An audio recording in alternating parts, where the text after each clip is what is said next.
الحمدللہ رب العالمین والصلاة والسلام علی رسول الکریم اما بعد فاعوذ باللہ من الشیطان الرجیم بسم اللہ الرحمن الرحیم وعن خولة الانصاریہ قالت قال رسول اللہ صلی اللہ علیہ وسلم ان رجالا یتخوضون فی مال اللہ بغیر حق فلہم النار یوم القیامہ رواہ البخاری۔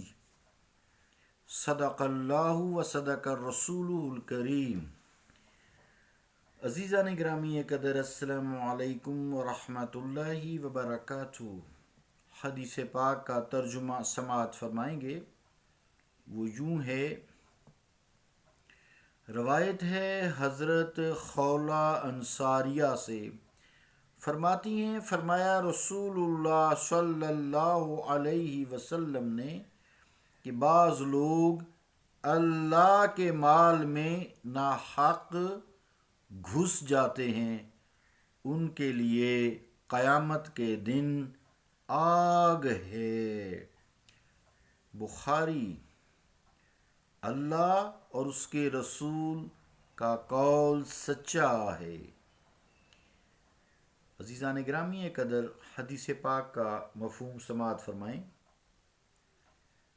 حضرت چونکہ خولہ سے روایت ہے، یہ حضرت خولہ رضی اللہ تعالیٰ عنہما دو ہیں، ایک خولہ بنت سامر اور دوسری خولہ بنت صوبلہ، یعنی سا یا سے جسے کہتے ہیں اردو میں، وہ نام کامن ہے، صوبلہ اور سامر۔ حضرت اوس بن سامت کی جو بیوی ہیں وہ حضرت خولہ بن صوبلہ ہیں۔ حضرت خولہ بنت صوبلہ، عورت ہے نا، بنت صوبلہ ہیں۔ یہاں پہلی خولہ مراد ہیں جن کا نام حضرت خولہ بنت سامر ہے۔ کچھ علماء فرماتے ہیں کہ یہ دوسری ہیں، حضرت خولہ بن صوبلہ، واللہ تعالی عالم۔ حدیث پاک کی طرف رجوع کرتے ہیں۔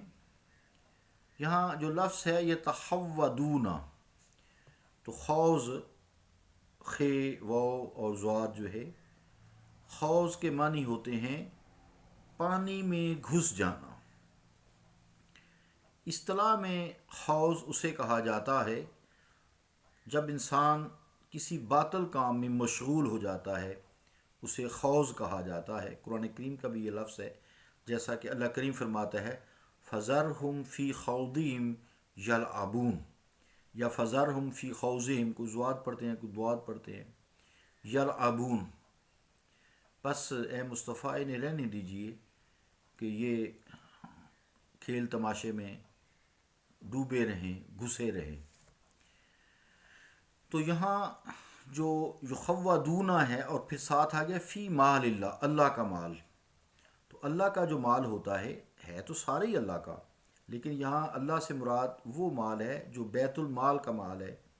جیسے کسی اسلامک کنٹری میں جو بیت المال کا مال ہے وہ زکوٰۃ ہے، صدقات ہیں جو انسان اپنی پاکیزہ حلال کمائی سے نکالتا ہے، خراج ہے پھر غیر قوموں کا، جزیہ ہے جو دوسری قومیں، مشرک قومیں، اہل کتاب یا غیر دوسری قومیں وہ نکالتی ہیں، وہ بھی بیت المال کا حصہ ہے، اس کو بیچ میں سے نہیں کو لے سکتا۔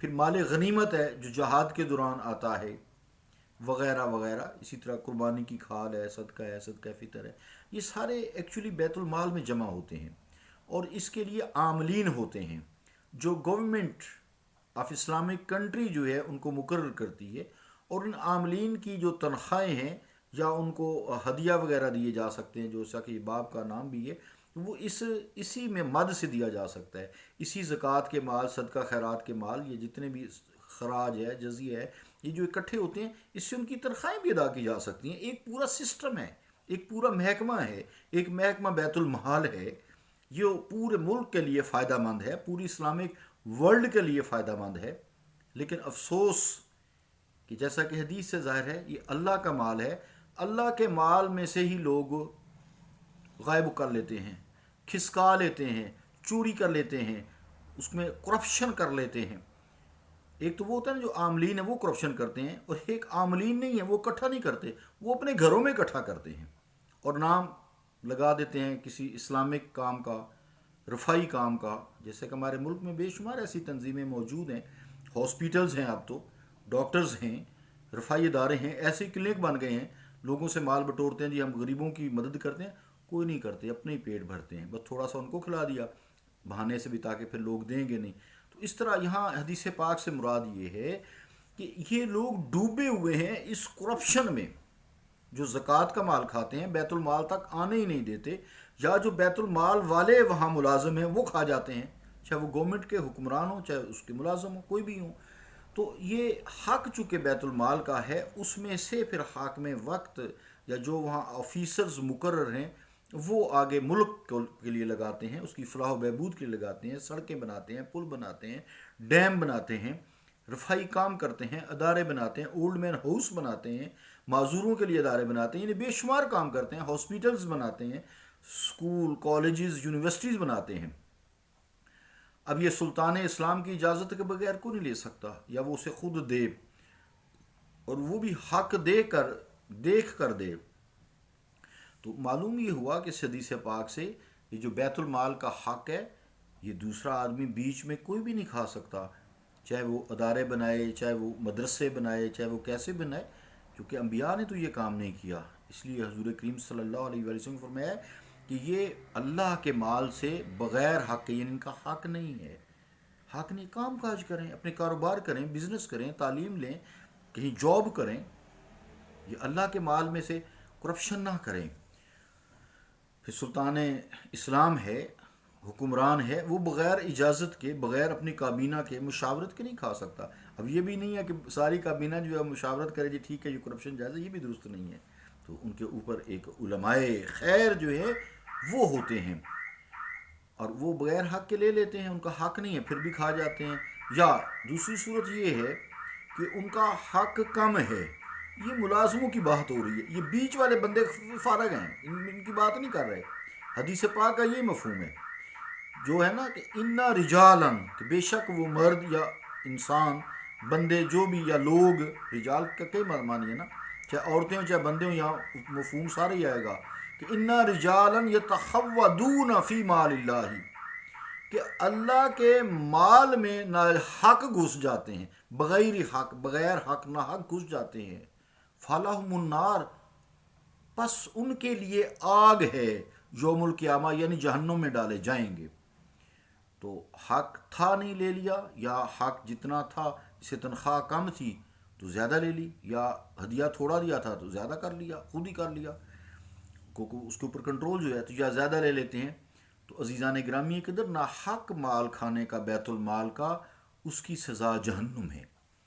اب سزا جہنم میں ظاہری بات ہے، یہ چونکہ مسلمانوں کی مال، فی مال اللہ، اللہ کا مال ہے، اور مسلمانوں کے لیے بیت المال مسلمانوں کا محکمہ ہے نا۔ اب ظاہری بات ہے وہ ایمان والے ہیں، مسلمان ہیں، کرپشنز کرتے ہیں، تو آخرت میں ان کے لیے جہنم ہوگی، لیکن ہمیشہ کے لیے نہیں، کیونکہ وہ ایمان کے ساتھ اگر فوت ہوئے ہیں، ان کے دل میں نور ایمان تھا، اسلام پہ ہی فوت ہوئے ہیں، توحید و رسالت پہ فوت ہوئے ہیں، پورے ایمان کے تقاضے ہیں، یا خالی کم از کم جو حدیثوں میں آتا ہے لا الہ الا اللہ، ان کے سینے میں علم تھا، تو آخر کار وہ جہنم کی آگ میں صفائی ہو کے اس گناہ، اس کرپشن جو بیت المال میں کی ہے، اس کرپشن کے بعد اللہ رب العالمین وہاں سے نکالے گا، یعنی ہمیشہ کے لیے جہنم میں نہیں لیں گے۔ اگر یہاں یہ لفظ ہوتا کہ فَلَهُمُ النَّارُ یوم القیامۃ خالدین فیہا، تو چونکہ خالدین فیہا نہیں ہے یہاں پہ، اس لیے ہمیشہ کے لیے نہیں رہیں گے، وہ اپنی سزا بھگت کر تو جہنم سے نکال لیے جائیں گے۔ اللہ رب العالمین ہمیں ہدایت دے، اور اللہ تعالیٰ کے مال میں سے کرپشنز کی اللہ تعالیٰ ہمیں توفیق ہی نہ دے۔ شیطان کی یہی چالیں ہوتی ہیں، خاص طور سے ایسے کاموں میں جو اللہ تعالیٰ کے کام ہیں، اس میں کرپشن کرواتا ہے۔ اللہ رب العالمین جو ایسے کاموں میں پھنسی ہوئے ان کو بچائے، اور جو بھی نہیں پھنسے ہوئے اللہ تعالیٰ ان کو بچائے۔ صلی اللہ تعالیٰ علی رسول خیر خلقہ محمد وعلی آلہ وصحابہ اجمعین برحمتک یا ارحم الراحمین.